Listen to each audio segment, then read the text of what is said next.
এই যে আমার সবগুলো উপকরণ সুন্দর মেশানো হয়ে গিয়েছে। এখন আমি এই রুটিটা নিব। রুটিটা নিয়ে রুটিতে আমি একটু সস, টমেটো সস মিলাবো। আমি এই মাংসের সাথে আমি সবজিগুলো মিলিয়ে ফেলবো। দেখো এইখানে আমি গাজর এরকম চিকন চিকন করে কেটে নিয়েছি, তারপরে ক্যাপসিকাম, টমেটোর বীজ ফেলে দিয়েছি, নয়তো পানি বের হবে। তারপরে আমি এই যে শসারও বীজ ফেলে দিয়েছি। তোমরা বীজ ফেলেই করবা, নয়তো কিন্তু বীজের থেকে পানি বের হবে। আর তোমরা চাইলে এখানে বাঁধাকপি বা অন্য কোনো সবজিও দিতে পারো।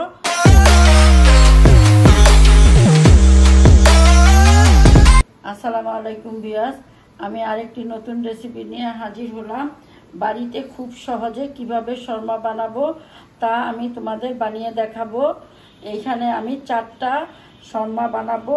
এর জন্য যা যা উপকরণ লাগে তা নিয়েছি আমি চিনি 1 চা চামচ, গুঁড়া দুধ 2 চা চামচ, বেকিং পাউডার 1/2 চা চামচ, লবণ 1/2 চা চামচ, ইস্ট 1 চা চামচের 3 ভাগের 1 ভাগ। এখন আমি সমস্ত উপকরণগুলো মেশাবো। আর এইখানে আমি একটা ডিম গুলিয়ে রেখেছি, আমি হাফ নিব, পুরাটা নিব না, হাফ নিব। তারপরে নিব আমি একটু কুসুম কুসুম পানি, এই যে হাতে সয় এরকম কুসুম কুসুম পানি। এই উপকরণগুলো আমি সুন্দর মতো মিশিয়ে নিব। আর নিব আমি এখানে 1 চামচের মতো তেল, বাকি তেল আমি পরে দিব। এমনভাবে মিশাতে হবে যে সব উপকরণগুলো পানির সাথে মিশে যায়। আমার সবগুলো উপকরণ একসাথে মিশে গিয়েছে। ভিউয়ার্স, পানির আমি আন্দাজটা তোমাদের বলবো না। এইখানে আমি এই হাফ কাপের থেকেও বেশি, 1.25 কাপ পানি নিয়েছিলাম আমি। দেখো এখনই আমার হাফ কাপের থেকে একটু কম পানি আছে। আমি এতটুকু পানি ব্যবহার করলাম। এরপরে যদি লাগে আমি পরে দিয়ে নিব। আর এইখানে ময়দা এই পরিমাণের, এইখানে আছে মেজারমেন্ট কাপের 1.5 কাপের মতো। এখন আমি একটু একটু নিব আর মেশাবো।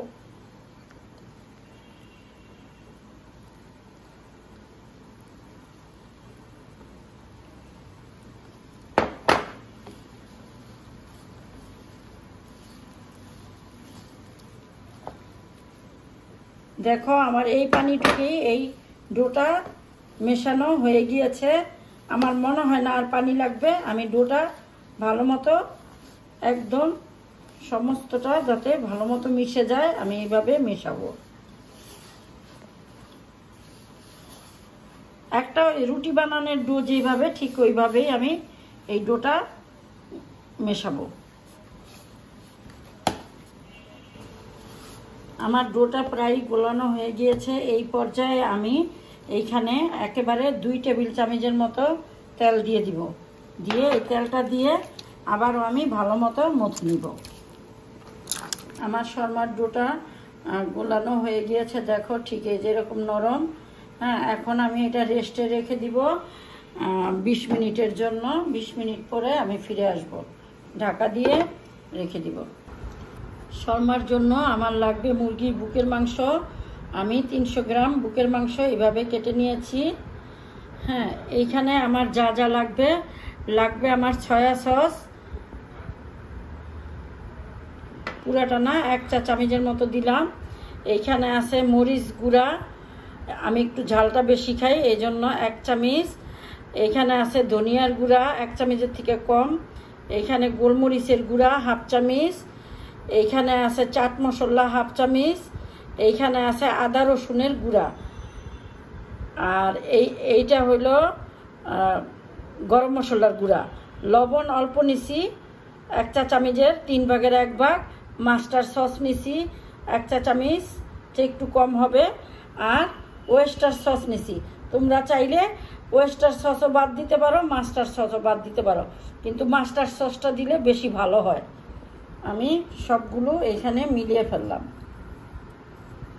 মিলিয়ে আমি হাত দিয়ে ভালো মতো মাখিয়ে রেখে দিব 10 মিনিটের জন্য। আমি এখন শর্মার মাংসগুলো রান্না করে নিব। এই জন্য চুলাতে ফ্রাই প্যান দিয়ে দিয়েছি আর অল্প করে তেল দিয়ে নিব। তারপরে মাংসগুলো দিয়ে দিব।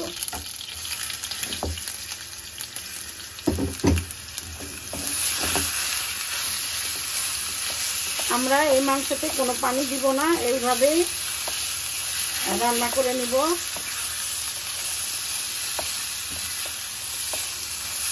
এইভাবে নাড়তে নাড়তে যে পানিটা মাংসের ভিতরে আছে ওটা বের হবে, ওই পানিতেই আমার এই রান্নাটা হয়ে যাবে। মিডিয়াম লো আছে আমি রান্না করতেছি। দেখো আমার মাংস থেকে পানি বের হয়েছে, এই পানিটা শুকানো পর্যন্ত আমি রান্না করতে থাকবো। আমার মাংসটা রান্না হয়ে গিয়েছে, এই পর্যায়ে আমি নামিয়ে নিব। আমি 20 মিনিট পরে ফিরে আসলাম। এই যে আমার ডোটা ফুলে বড় হয়ে গিয়েছে। দেখো এই যে এরকম জালিদার জালিদার হলেই ভাববা যে ডোটা পারফেক্ট। এখন আমি এটা 4 ভাগে ভাগ করে নিব, একটু মথে নেই। তারপরে মথে আমি 4 ভাগে ভাগ করে নিব। এই তো আমি 4 ভাগে ভাগ করেছি। এখন আমি এইভাবে হাত দিয়ে গোল করে নিব। 4টা ডো আমি একই রকম করে নিব। ঠিক এত বড় করে এই যে এরকম পাতলা করে আমি 4টা রুটি বানিয়ে নিব। এই তো আমি রুটিগুলো ভেজে নিব।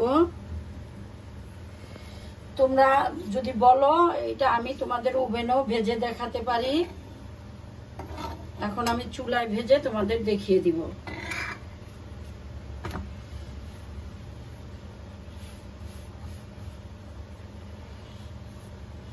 খেয়াল রাখতে হবে যাতে পুড়ে না যায়।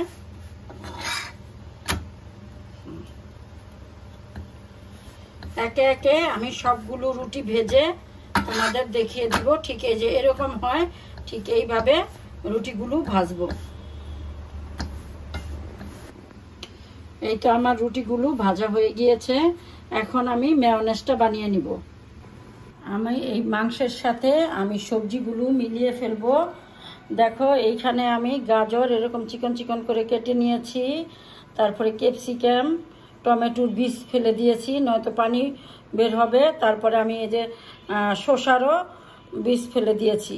তোমরা বীজ ফেলেই করবা, নয়তো কিন্তু বীজের থেকে পানি বের হবে।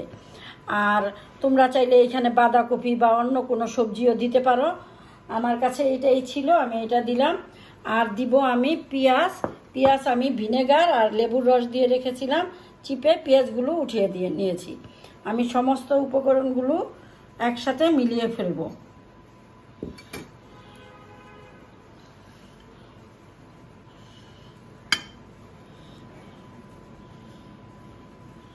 মিলিয়ে ফেলবো। দিয়ে দিব একটু লেবুর রস, স্বাদের জন্য দিয়ে দিব মেয়োনেজ। এখন আমি এগুলো সব একসাথে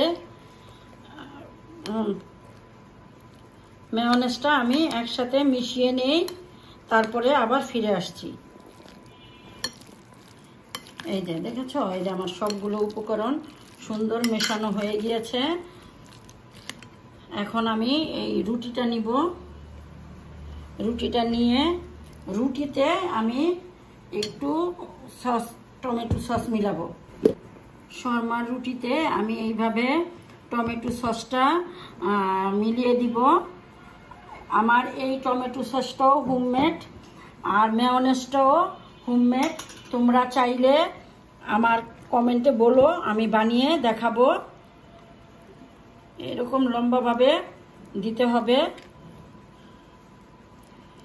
তোমরা চাইলে আমি যেমন সমস্ত উপকরণ একসাথে মিশিয়ে ফেলেছি, তোমরা চাইলে আলাদা আলাদা করে দিতে পারো।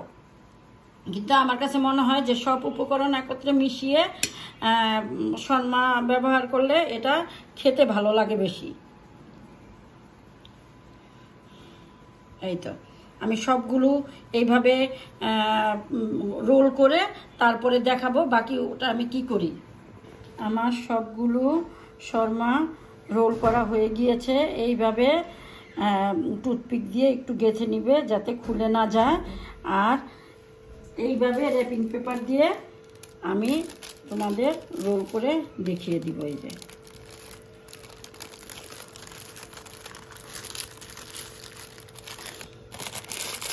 এইভাবে র্যাপিং পেপার দিয়ে তোমরা রোল করে নিবে।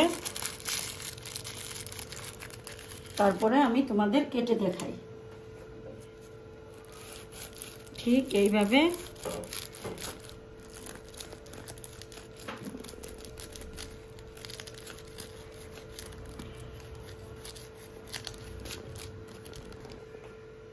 ভিউয়ার্স দেখো আমার চিকেন শর্মাগুলো বানানো হয়ে গিয়েছে খুব সহজভাবে। তোমরা এইভাবে বানিয়ে খেয়ে দেখো, ভালো লাগবে। ভালো লাগলে আমাকে লাইকস, কমেন্টস এবং সাবস্ক্রাইব করে দিও। আল্লাহ হাফেজ।